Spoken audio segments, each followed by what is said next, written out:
Hello there everyone. I really don't know how to start this video. Where do I begin? But I would like to say this.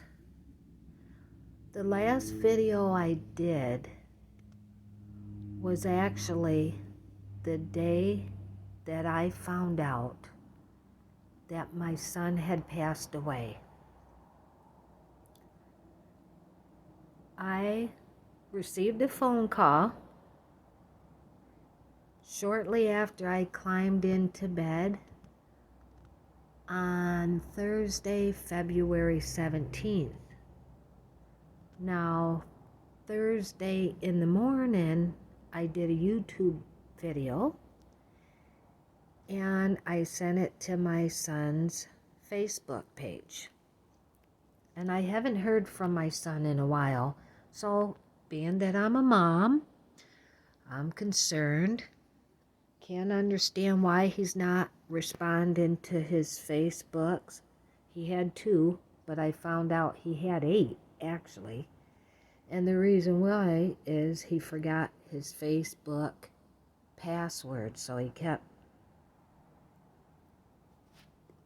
making new Facebooks, from what I gathered. But I climbed into bed next to my husband February 17th, just before I was to close my eyes and fall into a nice sleep. I'm showing you my beautiful plants that I bought for the solarium and throughout the house, and it's been bringing me comfort, especially now. But anyways, I get a phone call from my son's ex-girlfriend in California, but I was getting ready to go to sleep. I had to get up that morning at 2:30 in the morning, get ready for work. And so Heather called. My husband woke up because he was already sleeping. He works graveyard. He said, "Honey, aren't you going to answer the phone?" I said, "No, hon. I'll talk to Heather tomorrow." So Heather called me again, this time in the Facebook Messenger. And I felt, why is she calling me in the Facebook Messenger? There's my brother-in-law. But anyways, she called me in the Facebook Messenger. I didn't answer. I told my husband, I said, "Honey, if anything is wrong, I'm sure Mama caught me." Ooh, look at how bad my windows are. I gotta clean them again. They're nasty. It's from when it rained last, I guess. So anyways, I don't even know how to talk to you guys right now, because most of the time lately I've been crying. I've been in my pajamas, not wanting to go out much or do anything or even eat. But to make a long story short, my mom called my phone. I didn't answer. Apparently I must have fell into a deep sleep. She called my husband's phone. He woke me up. He handed me the phone. I thought it was my phone. It was my mom calling his phone. And so when I received the phone call, she said, "Kimmy, hand the phone to David. I need to talk to David." Soon as my mom said that, I started screaming. I already knew. A mother knows. I told my husband, "Get out of here, get out of the room. I can't do this, I can't do this." He was listening to my mom. I opened the bedroom door at this time. He's coming towards me. He gets off with my mom. He says, "Call Roger. Call your boss, Kimmy. You're not going to work tomorrow." I lost it. I totally lost it. I thought I was gonna die. I started screaming. My brain got numb. My whole body, my hands, my feet, I started shaking. I could not cry. I was so numb. I could not cry. I just said, why God, why God, why did you take my baby? Why? What happened? My son died of pneumonia. He had it for 10 days before he transitioned. He was a proud young man. He did not want to bother anyone. He didn't want to involve anyone. He didn't want me, my mom, my family, his girlfriend, his friends. He didn't want none of us to worry about him. Finally, after 10 days and losing 50 pounds, in 10 days, his girlfriend said, Jose, I'm taking you to the hospital. I'm calling the ambulance. He said, no, you call the ambulance. I'm not going. So she said, I'm washing you up and I'm taking you in the hospital. She took him on a Saturday, and my son, my pride and joy that God blessed me with to be his mama, he died that Thursday at 10:28 in the morning. I am learning how to process this. I am learning how to grieve. I've never been through this before in my life. I don't know how it's supposed to work. I was referred to a Facebook group of other parents that lost children. No parent is supposed to bury their child. It's foreign, it's weird, it's different, it's heartbreaking. And when you lose a child, a part of you goes with that child. I'm here in the now on this planet, but a part of me is also with my son, and I'm not on this planet. And it's weird to me, it's foreign to me. I don't understand it. I have different emotions. I cry one minute, get angry the next. I get quiet, I withdraw. Then I start thinking of my son, the silly things he used to say and do where he would make me giggle and laugh. Then I start laughing. I talk to my son. I literally hold a conversation with my son every day, all day long. I go to his pictures. I kiss his pictures. I ask him why was he so proud? Why couldn't he call us so we could be there with him in person or even on the phone? Leave it open, Lance. So, I'm not getting no answers. I'm not getting no answers from my son. I just don't know. I don't know what I'm going to do next. I know my boss and everybody's praying for me. My family and friends are praying for me. Everybody's praying for Kimmy. I appreciate everybody. I love everybody. I try to be here for everybody, either in person or on the phone or through prayer.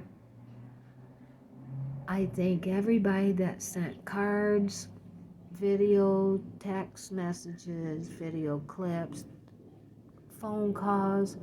I thank you all for helping me during this time. And I'm grateful to all of you.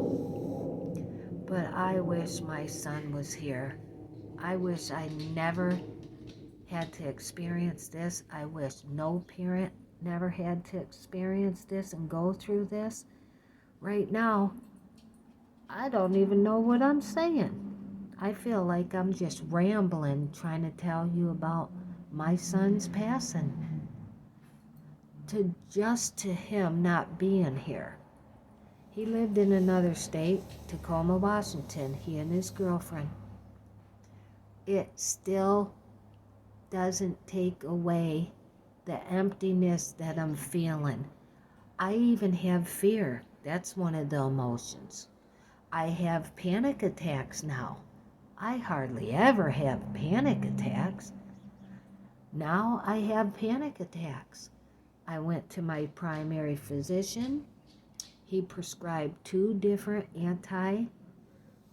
antidepressant medicines, and he's referring me to a grieving counselor. One of the medicines is a narcotic. I haven't even looked at the pill, haven't even opened the bottle, because I'm a strong woman like that. I don't even like taking a Tylenol or Advil for a headache. I try to toughen it out. But the other day I did take one of those little tiny pills for anxiety to help me out. It helped me out that day.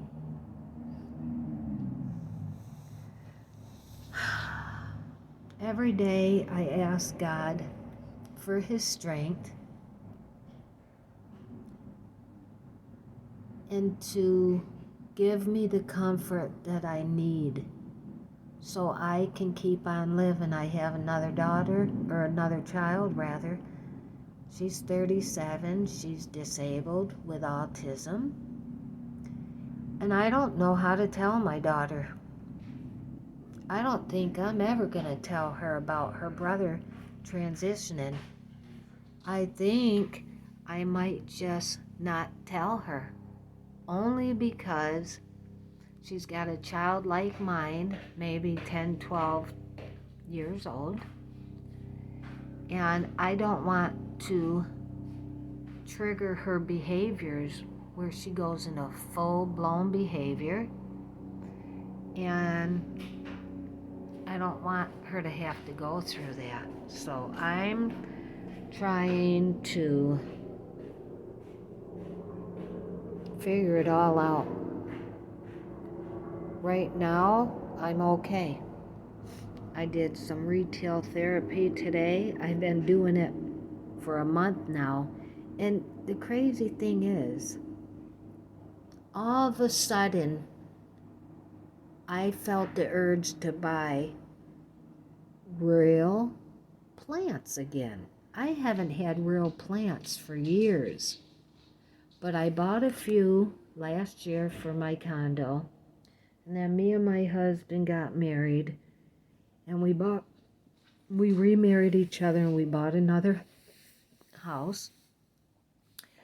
And I was sitting here one day, and all of a sudden I felt God put a burning desire in my heart to buy live plants, to bring life into my home. And I look back now, and I know why God did this.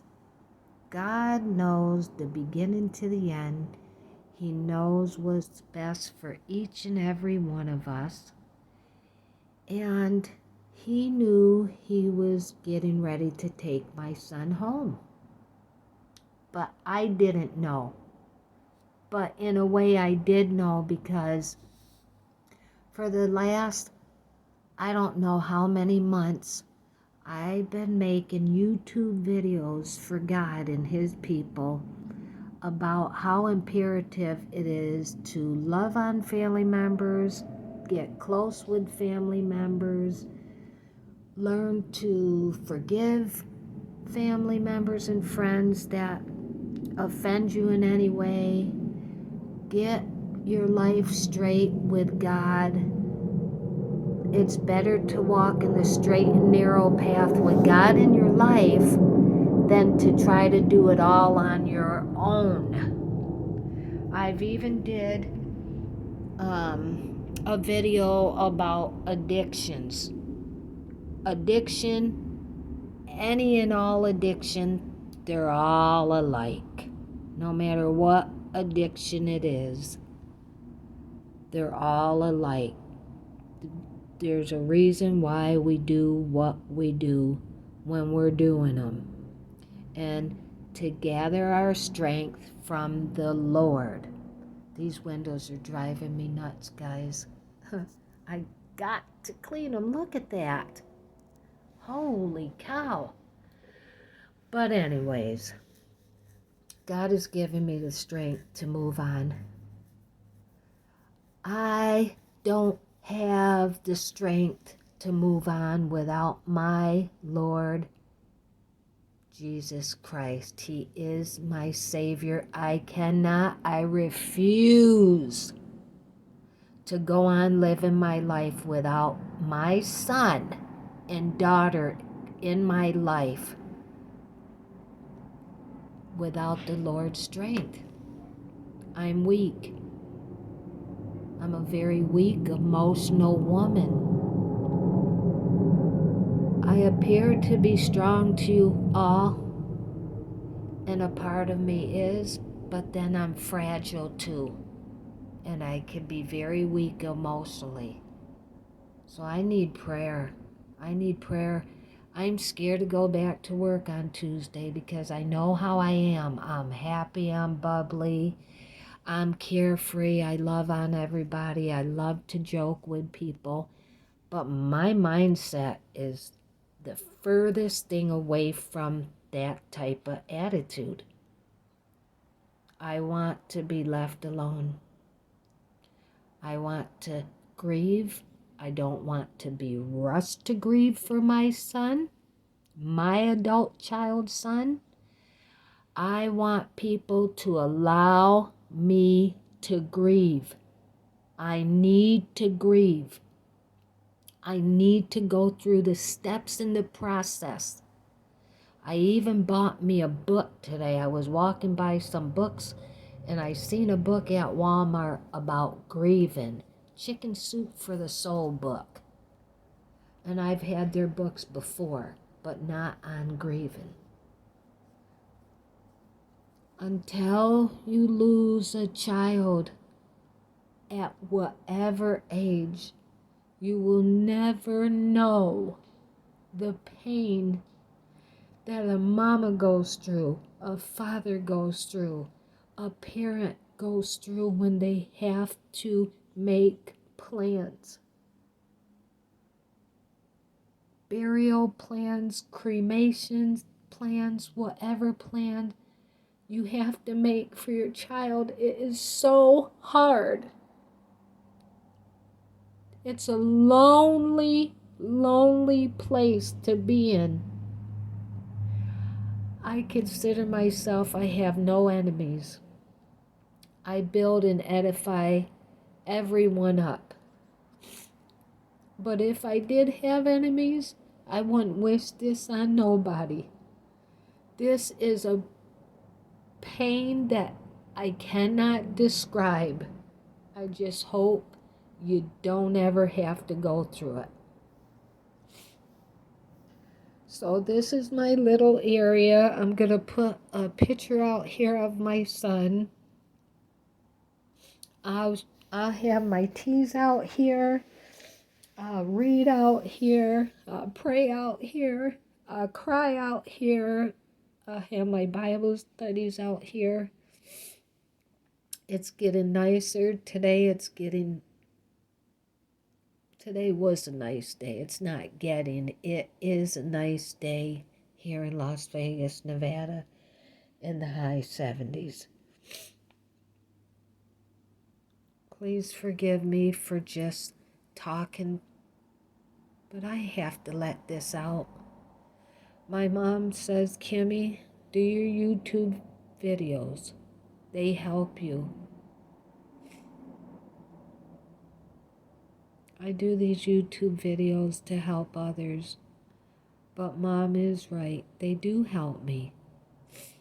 And I'm transparent because I want to help people.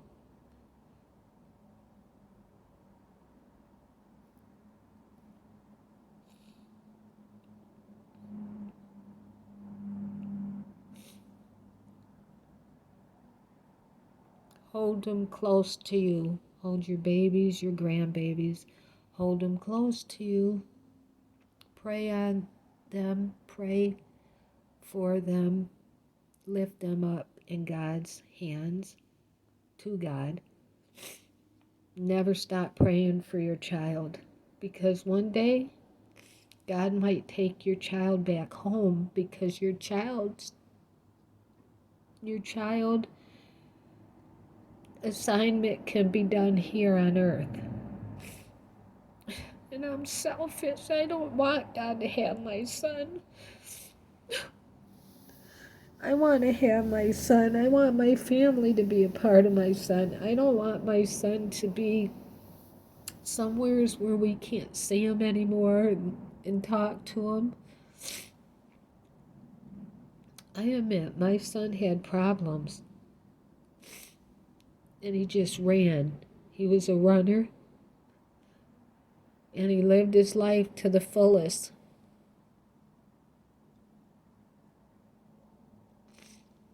But I wish he was here with us.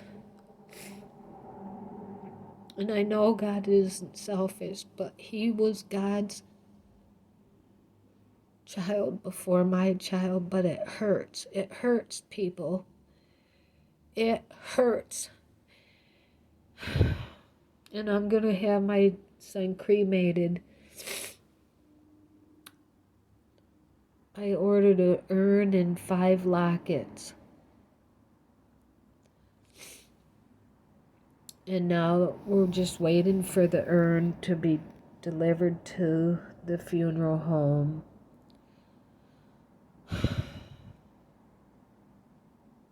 So, in the next couple weeks, my son should be coming home here to his mother. And that's when shit's gonna hit the ceiling fan. I know it. I'm still numb right now, but reality is about ready to hit me in my heart. Anyways, I love you all. Thank you for taking time out to listen to this video. Enough of me and my son. Hold on to what you have. Appreciate everyone in your life. Love on your family members. I work a lot. I go to bed early. I get up real early. And I'm guilty for not spending more time with my family members. So I, too, need to make more time, because tomorrow isn't promised to us.